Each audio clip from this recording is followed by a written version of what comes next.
ब्रह्मांडरे थिबा समस्त पदार्थ गुड़िक शताधिक मौलिकरू गठित होता है। जेपरी इंग्राजीर समस्त शब्द एवं समस्त वाक्य गुड़िक 26टी अक्षर ही सृष्टि होता है। यही अक्षर गुड़िक मिसाई आमे बड़ बड़ वाक्य बा शब्द गठन करिपरिबा। तेबे एही सब आलोचना को नहीं आमे आगको बढ़िबा। जेपरी अक्षर गुड़िक अनेक आकर्षणीय भाव मिसी अनेक शब्द तैयारी करती, सेहीपरि मौलिक गुड़िक किछि भिन्न भिन्न उपाय मिसी एमिति एक यौगिक गठन करे। एवं एही वीडियो रे आमे एही यौगिक विषय ही आलोचना करिबा। ताहले प्रथमे आमे जानिबा दरकार जे मौलिक गुड़िक किपरि भाव मिसी एक यौगिक तैयारी करे। तेबे आमे जानि रखिबा दरकार जे भूत्वक रे एमिति मध्य किछि पदार्थ मिले जेउथिरे धातु गुड़िक रही थांती एवं एगुड़िक आमे धातु पिंड बोली कहि थांती। उदाहरण स्वरूप सिनेबार होची एक धातु पिंड जेउथिरे एक धातु रही थाए जहाको आमे मर्क्यूरी बा पारद बोली कहि थांती। एवं जेतेबेले सिनेबार को आमे उत्तप्त करि थांती आमको मर्क्यूरी मिलि थाए। ता सहित किछि अन्यान्य यौगिक गुड़िक मध्य हमको मिलि थाए। तेबे आमे एठु अनुमान करि पारले जे सिनेबार भिन्न भिन्न मौलिकर संयोगरु ही प्रस्तुति होइताए। तेणु सिनेबार को मध्य आमे एक यौगिक कहि परिबा। तेबे अन्य एक उदाहरण मध्य अछि, जेमिति आमे एक सुनार धातु पिंड को नबा जहाको कैलाभराइट बोली कहा जाए। जेतेबेले एहाको आमे उत्तप्त करिबा एथिरु एक धातु जहाकि सुना हमको मिलिबो। ता सहित एथिरे मध्य किछि हमको अन्यान्य यौगिक गुड़िक मिलिबो। एथिरे मध्य आमे देखि पारले जे कैलाभराइट होछि भिन्न भिन्न मौलिक और यौगिकर संयोगरु प्रस्तुत होइताए। तेणु एहाको मध्य आमे एक यौगिक कहि परिबा। तेबे एही प्रक्रिया रो आमे अनुमान करि पारले जे भिन्न भिन्न मौलिक गुड़िक मिसी यौगिक तैयारी करंती।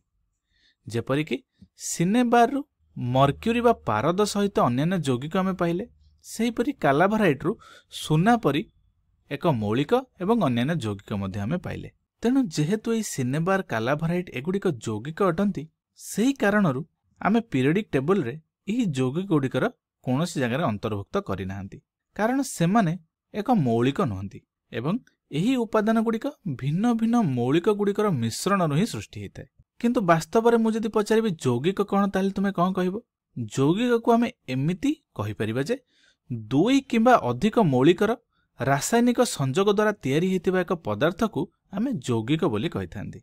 उदाहरण स्वरूप आमे जति गोटे ग्लास रे परिपूर्ण जल को उदाहरण भाव में देखिबा ताहले एहाको आमे यौगिक बोली कहिबा, कारण यह दुईटी मौलिक जथा हाइड्रोजेन एवं ऑक्सीजन ही सृष्टि होता है। किंतु पुनश्च यार अर्थ कौन? तेबे सेमानक मध्यरे रासायनिक संयोग होईछि बोली आमे जो कथा कहउचंती तार पुणी अर्थ कौन? तेबे ए सब प्रश्नर उत्तर पाइबा पई तेबे चल एई जल को आमे स्पष्ट भाव में देखिबा। तो जदि आमे एहाको स्पष्ट भाव में देखिबा आमे देखि पारुचंती जे गोटिए ऑक्सीजन रो परमाणु सहित दुईटी हाइड्रोजेन रो परमाणु संयोग होईकी अछंती। नाली रंगर परमाणु को आमे ऑक्सीजन कहि थांती एवं धला रंगर परमाणु को आमे हाइड्रोजेन बोली कहि थांती। एवं आमे जहाकू देखुचंती आमे एहाकू जलर एक अणु बोली कहि थांती। किंतु एही अणु गुडी को एमिति कोन अछि जे ताहा एमानकू जोडी की एकाठी रखिछि? तेबे सेमाने किपरि भाबरे एमिति जोडी हेकी रहि थांती? तेबे आमे कहि परिबा जे एही परमाणु मानक मध्यरे एक आकर्षण बल रहि थाए जहाकू आमे रासायनिक बंध बोली कहि थांती। पुनश्च कहि रखुछि जे रासायनिक बंध केउठु आसिला, एहा किपरि काम करे, ए सब को नै अधिक चिंता करंतु नाही। आमे जेतेबेले उच्च श्रेणी रे रसायन विज्ञान विषय अधिक पढ़िबा सेतेबेले आमे रासायनिक बंध कोन किपरि सृष्टि हुए से विषय आलोचना करिबा। तेबे गुरुत्वपूर्ण कथाटी कोन ना, जेतेबेले परमाणु गुड़िक एमती मिसिकी बा जोड़ी हेकी रही थांती तेबे सेगुड़ी को आमे रासायनिक संयोग बोली कहि थांती। तेबे आमे एठी देखिले जे जलीय अणुटी दुई किंबा ताठारु अधिक मौलिकर रासायनिक संयोग अटे एवं ठीक सेहीपरि एई ग्लास रे जो जल को आमे देखुचंती ताहा कोटी कोटी जलीय अणु द्वारा सृष्टि हेताए। तेबे चलो आउ एक उदाहरण नै देखिबा। तेबे जदि तुमे कार्बन डाइऑक्साइड विषय चिंता करिवो, कार्बन डाइऑक्साइड को साधारणतः भाव में आमे धुआं भाव में देखि थांती। तेबे पुनश्च तुमे एठी देखि परिबो जे एई कार्बन डाइऑक्साइड दुईटी भिन्न भिन्न मौलिकरु सृष्टि हेताए। गोटिए हेउची कार्बन एवं गोटिए हेउची ऑक्सीजन। एवं पुनश्च जदि यही कार्बन डाइऑक्साइड रो अणुटी आम निकटरू देखिबा ताहले ताहा किछि हमको एहीपरि देखा जायथाय। एठार मध्य गोटिए कार्बन रो परमाणु दुईटी ऑक्सीजन रो परमाणु सहित जोड़ी हेकी एकाठी भाव में रहिछि एवं एईटी को आमे कार्बन डाइऑक्साइड रो अणु बोली कहिथांती। पुनश्च एहा मध्य एक रासायनिक संयोग अटे। तेबे एही कारणरू एही जो कार्बन डाइऑक्साइड विषय में आलोचना कले ଏହାକୁ ଆମେ ଏକ ଯୌଗିକ ବୋଲି କହିଥାନ୍ତି, କାରଣ ଏହା ଦୁଇ କିମ୍ବା ତାଠାରୁ ଅଧିକ ମୌଳିକର ସଂଯୋଗରେ ହିଁ ସୃଷ୍ଟି ହୋଇଛି। ତେବେ ପୁନଶ୍ଚ ଡାଇଅକ୍ସାଇଡର ଅର୍ଥ କ'ଣ? ଦେଖ, ଡାଇର ଅର୍ଥ ହେଉଛି ଦୁଇ।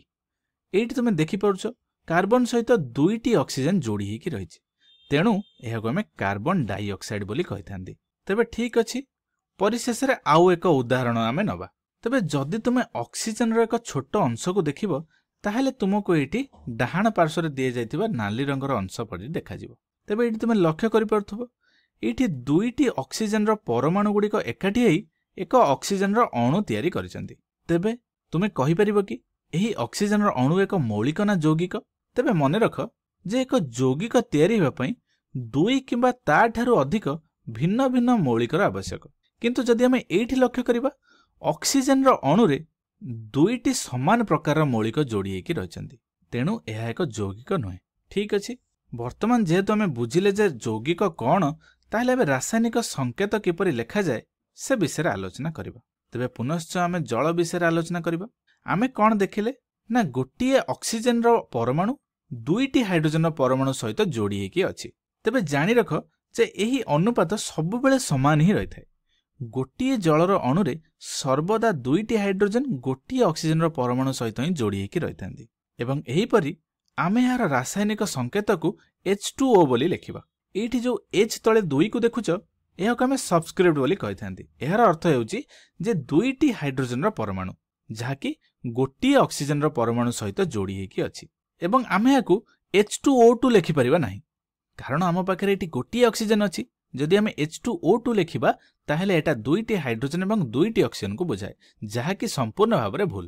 ପୁନଶ୍ଚ ଆମେ ତାକୁ HO ବି ଲେଖିପାରିବା ନାହିଁ, କାରଣ ଆମ ପାଖରେ ଗୋଟିଏ ଅକ୍ସିଜେନ ସହିତ ଦୁଇଟି ହାଇଡ୍ରୋଜେନ ଅଛି, କିନ୍ତୁ ଏଠାରେ ଗୋଟିଏ ହାଇଡ୍ରୋଜେନ ଗୋଟିଏ ଅକ୍ସିଜେନ ସହିତ ଯୋଡ଼ି ହୋଇକି ଅଛି, ତେଣୁ ଏହା ମଧ୍ୟ ଭୁଲ ହୋଇଯିବ। ତେବେ ଯଦି ଆମେ H2O2 ବିଷୟରେ ଆଲୋଚନା କରିବା, ଏହାକୁ ହାଇଡ୍ରୋଜେନ ପେରକ୍ସାଇଡ ବୋଲି କୁହାଯାଏ, ଯାହାକି ଅତ୍ୟନ୍ତ ବିଷାକ୍ତ ଅଟେ। ନିଶ୍ଚିତ ଭାବରେ ତୁମକୁ ଆଶ୍ଚର୍ଯ୍ୟଜନକ ଲାଗୁନି କି? H2O କୁ ଲକ୍ଷ୍ୟ କର, ଯାହାକି ଜଳ ଆମକୁ ଜୀବନ ଦେଇଥାଏ, କିନ୍ତୁ ଯଦି ଏଥିରେ ଏକ ଅତିରିକ୍ତ ଅକ୍ସିଜେନ ଯୋଡ଼ି ହୋଇଯାଏ, ତାହେଲେ ଏହା ବିଷାକ୍ତ ହୋଇଯାଏ ଏବଂ ଏହା ଆମ ଜୀବନକୁ ନେଇଯିବାର ମଧ୍ୟ ସମ୍ଭାବନା ରହିଥାଏ। ସେଥିପାଇଁ ରାସାୟନିକ ବିଜ୍ଞାନ ବା କେମିଷ୍ଟ୍ରି ଅତ୍ୟନ୍ତ ଆଶ୍ଚର୍ଯ୍ୟଜନକ ଅଟେ ଏବଂ ଆକର୍ଷଣୀୟ ମଧ୍ୟ ଅଟେ। ତେବେ ଆଗକୁ ଯିବା। ଯଦି ଆମେ କାର୍ବନ ଡାଇଅକ୍ସାଇଡର ସଂକେତକୁ ଦେଖିବା, ତାହେଲେ ଏଇଠି ଆମେ ଲକ୍ଷ୍ୟ କରୁଛନ୍ତି ଗୋଟିଏ କାର୍ବନର ପରମାଣୁ ଦୁଇଟି ଅକ୍ସିଜେନର ପରମାଣୁ ସହିତ ଯୋଡ଼ି ହୋଇକି ଅଛି ଏବଂ ଏହି ଅନୁପାତ ସବୁବେଳେ ସମାନ ରହିଥାଏ। ତେଣୁ ଏହାର ରାସାୟନିକ ସଂକେତ ଆମେ CO2 ବୋଲି ଲେଖିବା। CO2ର ଅର୍ଥ ହେଉଛି ଗୋଟିଏ କାର୍ବନ ଦୁଇଟି ଅକ୍ସିଜେନ ସହିତ ଯୋଡ଼ି ହୋଇକି ଅଛି। ଏବଂ ଏହିପରି ଭାବରେ ଆମେ ଏକ ବଡ଼ ବଡ଼ ଅଣୁ ମଧ୍ୟ ପାଇପାରିବା। ତୁମେମାନେ କେବେ ନା କେବେ ଲେମ୍ବୁ ପାଣିରେ ଚିନି ମିଶାଇଥିବ। ତେବେ ଏହି ଚିନି ଗୁଡ଼ିକର ରାସାୟନିକ ସଂକେତ ହେଉଛି ସୁକ୍ରୋଜ, ଯାହାକୁ ଆମେ କିଛି ଏହିପରି ଲେଖିଥାନ୍ତି C11H22O11। ଏହାର ଅର୍ଥ ଏହି ଅଣୁରେ 11ଟି କାର୍ବନର ପରମାଣୁ, 22ଟି ହାଇଡ୍ରୋଜେନର ପରମାଣୁ ଏବଂ 11ଟି ଅକ୍ସିଜେନର ପରମାଣୁ ଯୋଡ଼ି ହୋଇକି ରହିଥାନ୍ତି ଏବଂ ଏହାକୁ ଆମେ ଗୋଟିଏ ସୁକ୍ରୋଜର ଅଣୁ ବୋଲି କହିଥାନ୍ତି। ତେବେ ଏସବୁକୁ ମିଶାଇକି ଆମେ ଆଲୋଚନା କରିବା।